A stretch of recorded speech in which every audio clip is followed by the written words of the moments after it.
मौत एक ऐसा सच है जिसके आगे दुनिया का हर इंसान झुक जाता है। जब सांसें रुकती हैं तो सफर खत्म हो जाता है। लेकिन क्या आप यकीन करेंगे अगर मैं आपसे कहूं कि भारतीय सेना के इतिहास में एक ऐसा सिपाही है जिसने मौत को भी मात दे दी है? आखिर कैसे एक मृत सैनिक देश की रक्षा कर सकता है? क्या है वो चमत्कार जिसे देखकर विज्ञान भी हैरान है?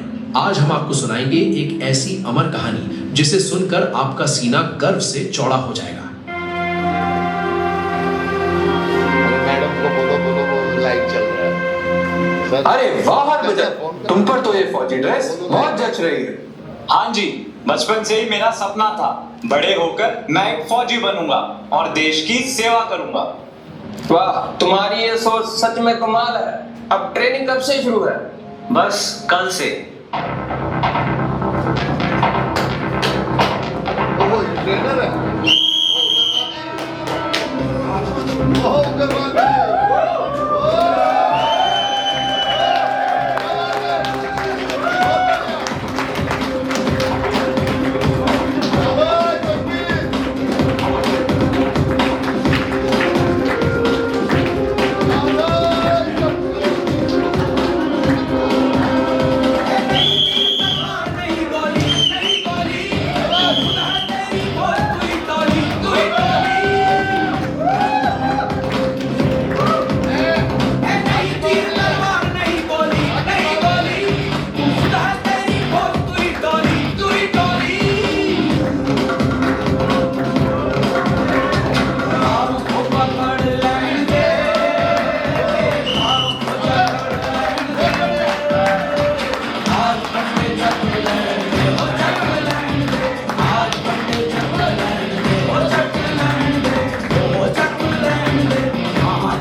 ट्रेनिंग के बाद हरभजन सिंह के साहस और निष्ठा को देखकर 1965 में हरभजन सिंह की पोस्टिंग 23 पंजाब रेजिमेंट में हुई, जो कि सिक्किम भारत का वो हिस्सा जो जितना खूबसूरत है सरहद पर उतना ही खतरनाक।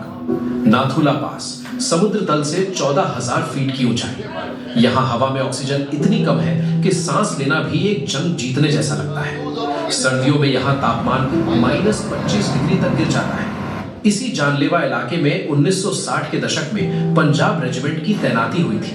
उन्हीं जवानों के बीच एक 22 साल का नौजवान भी था। चेहरे पर सादगी लेकिन इरादों में फौलाद। नाम था हरभजन सिंह।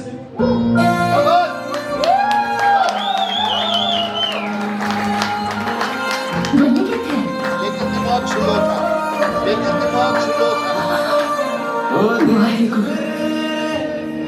तेरी शान पे सदके कोई दम है क्या? तेरी धूल से बढ़ के, तेरी धूप से रोशन, तेरी हवा पे जिंदा तू बाग है मेरा, मैं तेरा परिंदा। है अर्ज़ी दीवाने की जहाँ कोई सुहानी देखी, एक रोज वही मेरी शाम हो।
रेशम का हो मधुशाला या कफन सिपाही वाला, ओढ़ेंगे हम जो भी तू बुने। ओ देश मेरे तेरी शान पे सदके, कोई धन है क्या तेरी धूल से बढ़ के, तेरी धूप से रोशन तेरी हवा पे जिंदा, तू बाग है मेरा मैं तेरा परिंदा। तारीख थी 4 अक्टूबर 1968। सिक्किम में मौसम बहुत खराब था। भारी बारिश और लैंडस्लाइड ने रास्तों को मौत का कुआं बना दिया था। सिपाही हरभजन सिंह को एक जिम्मेदारी मिली। उन्हें खच्चरों के एक काफिले को लीड करते हुए एक पोस्ट से दूसरी पोस्ट तक राशन पहुंचाना था। रास्ता बहुत संकरा था। एक तरफ पहाड़, दूसरी तरफ हजारों फीट पानी था। हरभजन सिंह अपनी धुन में आगे बढ़ रहे थे। अचानक शायद खच्चर बिदक गया या शायद पैर फिसला और एक भयानक हादसा हुआ। हरभजन सिंह उस गहरी बर्फीली खाई में जा गिरे। नीचे बहते हुए ठंडे नाले ने उन्हें अपने आगोश में लिया। यार इतनी देर होगी और हरभजन सिंह अभी तक अपनी पोस्ट तक लौटा ही नहीं। यार मौसम इतना खराब है, अभी तक तो उसे आ जाना चाहिए था। पता नहीं क्यों कुछ एहसास सा हो रहा है, कुछ गलत तो नहीं हुआ। चल कमांडिंग ऑफिसर के पास जाते हैं और ये बात उन्हें बताते हैं।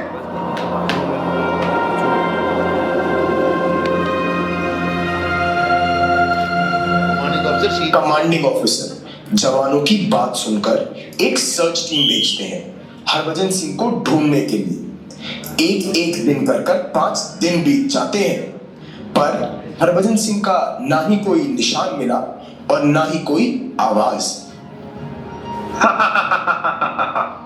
लगता है यहाँ का खतरनाक मौसम देखकर वो नौजवान हरभजन आग खड़ा हुआ।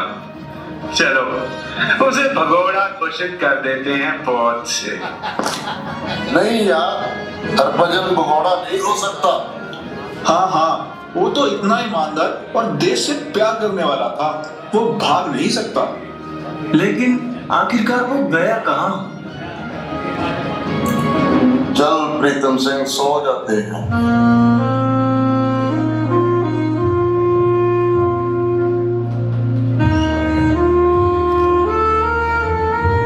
सुन प्रीतम सिंह, मैं कोई भगोड़ा नहीं हूं। मेरी मृत्यु हो चुकी है, लेकिन मैं मरा नहीं हूं। मेरा शरीर नाले के पास एक बड़े पत्थर के नीचे फंसा है। जाकर सबको बता। प्रीतम सिंह हड़बड़ा कर उठे। उन्होंने ये बात सबको बताई। पहले तो सबको लगा कि दोस्त को खोने के गम में उन्हें वहम हो गया है। सेना अंधविश्वास पर नहीं चलते, लेकिन जब यही सपना दूसरे सैनिकों को भी आया तो एक सर्च पार्टी को उसी जगह भेजा गया। और दोस्तों, जब सैनिक वहां पहुंचे तो उनके पैरों तले जमीन खिसक गई। फिर ठीक उसी जगह जहां बाबा ने सपने में बताया था, बर्फ के नीचे उनका पार्थिव शरीर दबा हुआ मिला। ये कोई इत्तेफाक नहीं था, ये एक संदेश था कि हरभजन सिंह अभी गए नहीं हैं। ओ देश में तू जीता रहे, तूने शेर के बच्चे पाले, इतलाल हुआ बलिदान तो क्या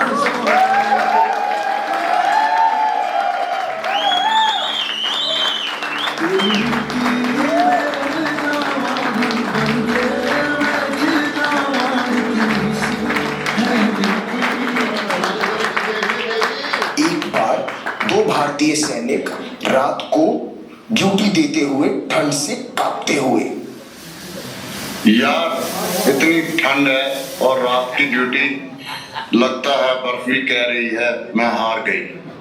मुझे तो लग रहा है मेरे सर के सारे बालों में बर्फ जम गई है और थोड़ी ही देर में मैं हिमालय पर्वत सा जम जाऊंगा।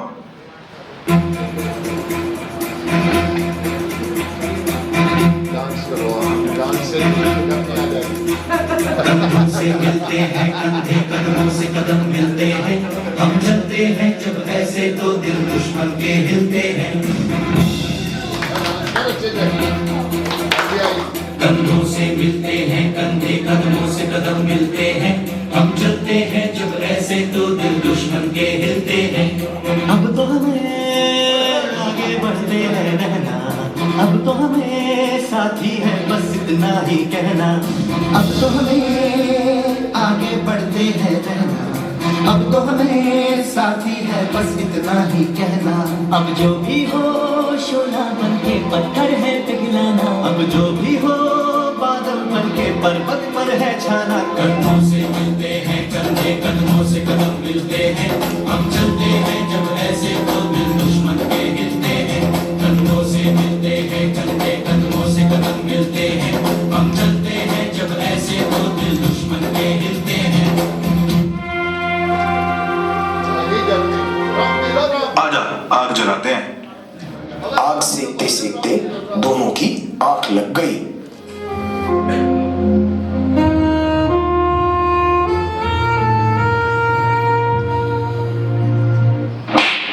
सावधान, सीमा की सुरक्षा की जिम्मेदारी तुम्हारे हाथों में है और तुम ड्यूटी पर सो रहे हो। सैनिक अचानक हड़बड़ाकर उठ खड़े होते हैं और क्या देखते हैं, उसके सामने सिर पर पगड़ी पहने हिंदुस्तान की वर्दी डाले एक फौजी खड़ा है। दोनों सैनिक ये बात अगले दिन जाकर अपने कमांडर को बताई कि वो बाबा हरभजन सिंह ही है। मरने के बाद भी उसकी आत्मा बॉर्डर पर ड्यूटी करती है। परंतु कमांडर सर ने इस बात को इतनी सीरियसली नहीं लिया और हंसकर टाल दिया।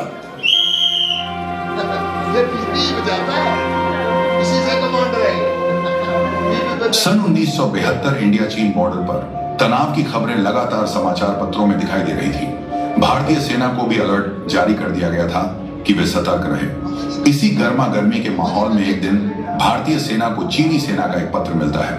हम चाहते हैं कि दोनों देशों के बीच शांति और अमन कायम रहे। इसके लिए आप भी बॉर्डर के लिए बनाए गए नियमों का पालन करें, वरना परिणाम भुगतने के लिए तैयार रहें। हम इस बात की पूरी जानकारी है कि आधी रात के बाद आपकी सेना का एक जवान घोड़े पर सवार होकर हमारी चीन बॉर्डर के रिस्ट्रिक्टेड एरिया में आकर गश्त लगा रहा है। ऐसा करना नियमों के खिलाफ है। आप अपनी गतिविधियां सीमित रखें। चीनी सेना का धमकी भरा पत्र पढ़कर भारतीय सेना के कमांडर के माथे पर पसीने की बूंदें दिखाई पड़ने लगी थी। पता करो ये कौन सिपाही है, हमने तो इस तरह का कोई आदेश नहीं दिया। और वैसे भी हम किसी सिपाही को इतने संवेदनशील जगह पर अकेला क्यों भेजेंगे। कमांडर की बात सुनकर भारतीय सेना एक बार फिर से एक्शन मोड में आ जाती है और उसी रात से बॉर्डर के पास शक्ति और भी बढ़ा दी जाती है। आधी रात बीत गई थी। धीरे धीरे घड़ी के कांटे 2 बजने का संकेत दे रहे थे। अचानक उन दोनों सैनिकों को घोड़े की आने की आवाज सुनाई देती है। देखते ही देखते घोड़े पर बैठा सैनिक उन दोनों जवानों के अंदर से आर पार होकर चला गया। अरे ये क्या हुआ? इसका मतलब चाइना से जो पत्र आया था उसमें लिखी बात सारी सच है। क्या रिपोर्ट करेंगे कमांडर को कि बॉर्डर पर जो सिपाही ड्यूटी दे रहा है वो सिपाही नहीं बल्कि हवा है? मेरे तो सोचकर भी रोंगटे खड़े हो गए हैं। आज तक तो भूत प्रेत की कहानियां बहुत सुनी थी, लेकिन ये नहीं पता था कि एक रोज अपनी आंखों से देखने को मिलेगा। किसी तरह बॉर्डर के पास अपनी रात की ड्यूटी पूरी करने के बाद दोनों सिपाही सवेरे अपने ऑफिसर को रिपोर्ट करने जाते हैं कि तरफ से जो चिट्ठी आई है वो खबर एकदम सही है सर। चीन बॉर्डर पर हिंदुस्तान का एक सिपाही घोड़े पर सवार होकर रात के 2 बजे गश्त देने गया था। लेकिन यह जानकर आपको हैरानी होगी कि वह सिपाही जिंदा नहीं है बल्कि एक भूत है। क्या बात कर रहे हो? कोई मजाक चल रहा है क्या यहाँ पर? नहीं सर, हम दोनों ने अपनी आंखों से देखा। घोड़ा लेकर वह हमारे शरीर के आर पार निकल गया। वह इंसान नहीं, ऐसा उसके सिर पर पगड़ी थी और उसने इंडियन आर्मी की यूनिफॉर्म भी पहनी हुई थी। सिपाहियों के मुंह से यह बात सुनने के बाद ऑफिसर के चेहरे के भाव बदलने लगते हैं। सिक्किम के पूरे नाथुला पास बॉर्डर पर यह खबर फैलती जा रही थी कि हरभजन सिंह के मरने के बाद भी उनकी आत्मा उस बॉर्डर पर ड्यूटी देती है और बहुत बार उन्होंने हमारे जवानों को सचेत किया है चीनी सैनिकों से। लेकिन कमांडिंग ऑफिसर सब्रवाल को अभी भी डाउट था कि ये कैसे संभव है, एक आदमी मरने के बाद कैसे ड्यूटी कर सकता है।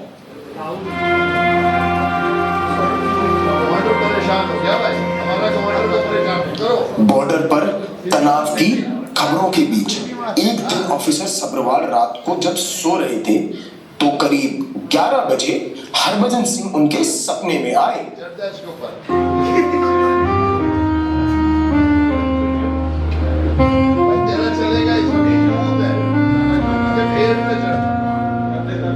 उत्तर की ओर चेक पोस्ट पर चीनी सेना 1-2 दिन में अपने 30 सैनिकों के साथ धावा बोले और वहां चेक पोस्ट पर हमारे सिर्फ 5 सिपाही ड्यूटी पर हैं। चीनी सेना भारी पड़ सकती है, समय रहते और जवान भेज देना। ऑफिसर सब्रवाल की अचानक से नींद टूट जाती है। क्या वाकई ये कोई मैसेज था या मेरा प्लान? आज तक जो भी बातें हरभजन को लेकर हुई हैं, सभी बातें सुनी हैं, वह सच ही साबित हुई थी और हो सकता है ये भी हरभजन सिंह का कोई मैसेज ही हो। चाइना के साथ ऐसे तनावपूर्ण माहौल में मैं कोई रिस्क नहीं ले सकता। हमारे साउथ पोस्ट पर हमारे 40 जवानों की एक टुकड़ी तुरंत भेज दी जाए। Yes sir. अचानक उसी रात 12:35 पर ऑफिसर सब्रवाल को एक कॉल आता है। जय हिंद सर, चीनी सेना एक टुकड़ी के साथ हमारी ओर बढ़ रही है सर। क्या ऑर्डर है सर? एक पल को ऑफिसर सब्रवाल का शरीर मानो सुन सा रह गया। सब लोग पोजीशन लो, पहले फायरिंग मत करना। हो सकता है आप लोगों को पोजीशन में देखकर चीनी सेना लौट जाए। अगर वो लौटना चाहे तो जाने देना, हम अभी युद्ध शुरू नहीं करना चाहते। Are you ready, boys? Yes, sir. How's the gun? Yes, sir. How's the shot? Yes, sir.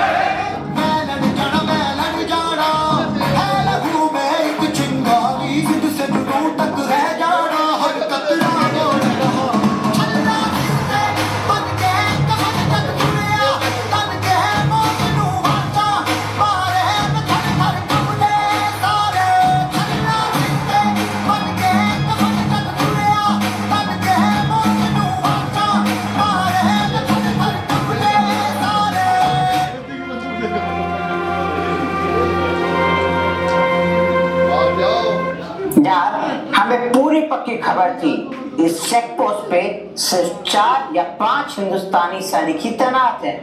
इतने सारे कैसे रातों रात आ गए? इन्हें कैसे पता चला कि हम इस चेक पोस्ट पर धावा बोलने वाले हैं?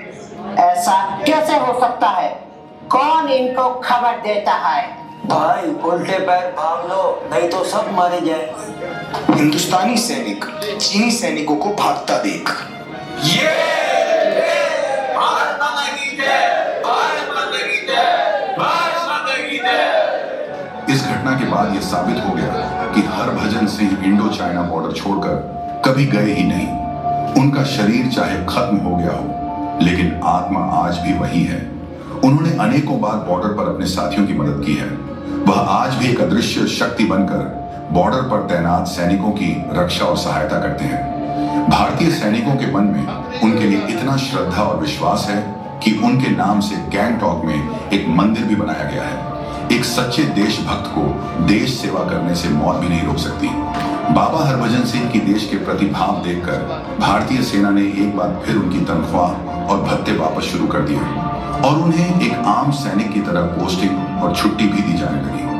40 साल तक देश की सेवा के दौरान 2 महीने की छुट्टी के लिए 2 सिपाही उनका सामान उनके घर तक छोड़कर आते थे और 2 महीने बाद वह लौट कर आते थे।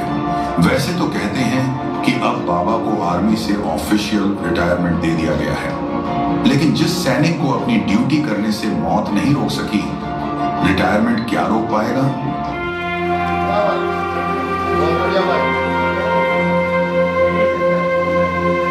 आजादी सिर्फ एक त्योहार नहीं, ये हर रात की चौकसी है, हर सुबह का संकल्प है। हम सलाम करते हैं आज बाबा हरभजन सिंह को, देशभक्ति की मिसाल, वीरता की पहचान को। मरने के बाद भी डटे हैं पहरे पर। बाबा हरभजन सिंह की जय जय जय।